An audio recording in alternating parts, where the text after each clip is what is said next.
Hello everyone, সবাই কেমন আছেন? তো আজকে আমি দেখাবো অরেঞ্জ কেকের ক্রাম কোটিং। তো প্রথমে আমি অরেঞ্জ কেকটাকে 3টে স্লাইড করে নিয়েছি। তো প্রথম স্লাইড করে আমি এখানে সুগার সিরাপ দিচ্ছি। সুগার সিরাপ বলতে চিনি আর জল দিয়ে আমি সিরাপটা গলিয়ে নিয়েছি। তো পরে সুগার সিরাপ দিলে আমাদের ক্রামটা অনেক সফট হয়। স্পঞ্জ কেকে সুগার সিরাপ অবশ্যই আপনারা দিবেন। পরে আমি ক্রিমটাকে চারপাশে সমানভাবে দিয়ে নিচ্ছি।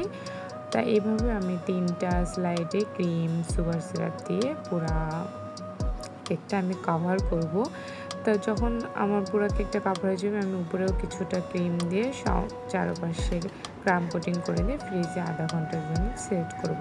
আপনারা কেক ফুল ডেকোরেশন করার আগে আপনারা ক্রিমটা হালকা করে দিয়ে আপনার কেকটাকে সেট করে নেবেন ফ্রিজে আধা ঘন্টার জন্য। ধন্যবাদ।